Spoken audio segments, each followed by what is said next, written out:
A Conferência do Clima da ONU, a COP28, começa daqui a 10 dias. A reunião este ano em Dubai vai discutir os rumos do planeta diante das mudanças climáticas. E a CNN preparou uma série especial de reportagens sobre os principais temas que serão debatidos e como as decisões tomadas na cúpula podem afetar o nosso dia a dia. Neste primeiro episódio, nós vamos falar sobre transição energética, um assunto que traz desafios a todos os países. Afinal, como o mundo pode investir na substituição dos combustíveis fósseis por fontes mais limpas e renováveis? As respostas na reportagem de Matias Brotero, com produção e edição de Letícia Brito.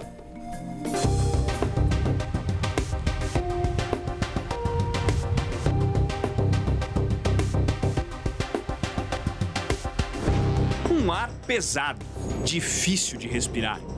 Do alto das chaminés, a fumaça ofusca o mundo contaminado.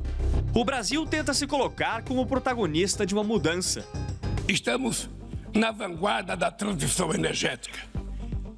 Nossa matriz já é uma das mais limpas do mundo. 87% da nossa energia elétrica provém de fontes limpas e renováveis. Ambientalistas cobram dos países que investam mais em fontes renováveis. Uma meta ambiciosa e que ainda não entrou em consenso, já que o mundo ainda depende do uso de combustíveis fósseis. No setor de energia, por exemplo, as emissões globais de dióxido de carbono atingiram um recorde de 36,8 bilhões de toneladas em 2022. O Brasil ele tem a capacidade natural de ser um exemplo para o mundo inteiro em termos de geração de energia. O que o Brasil precisa é regulamentar melhor esse mercado, é impulsionar essas novas fontes de energia que estão chegando para elas ganharem cada vez mais espaço. O mundo está no processo de transição energética, mas isso não é novidade. Lá na pré-história, o ser humano descobriu o fogo. Depois, por meio de ferramentas, conseguiu caçar e construir abrigos, deixando o estilo de vida nômade de lado. Ao longo dos séculos, foram explorados diferentes tipos de transporte, como a tração do cavalo, a força dos ventos e o vapor dos trens. A partir do século XVIII, o carvão se torna o motor da Revolução Industrial. E no século XX, foi a vez do petróleo. Mas não está fácil entrar na nova fase. No ano passado, por exemplo, a Europa voltou a ativar usinas de carvão por causa da guerra da Ucrânia. Isso fez com que os líderes chegassem à COP do ano passado com uma promessa a menos ou uma desculpa a mais. Com o objetivo de eliminar o uso de combustíveis fósseis, uma das apostas é o uso de motores elétricos em carros. O processo de transição energética implica na adaptação de parte da cadeia de produção.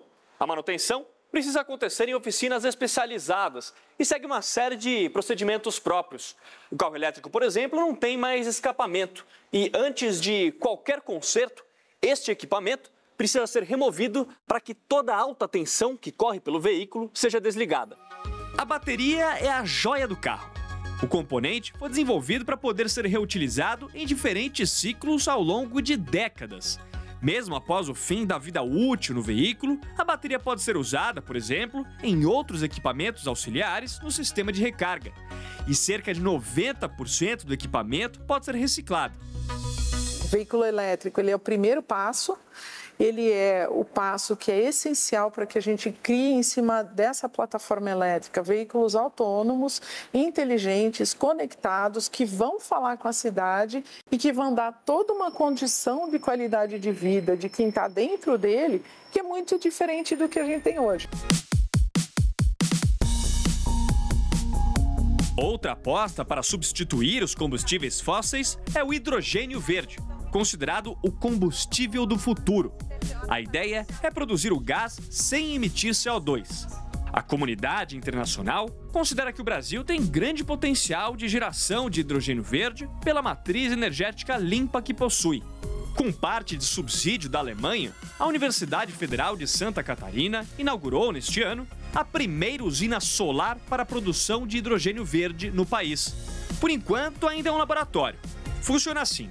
A energia solar vai alimentar um equipamento que isola o hidrogênio da água.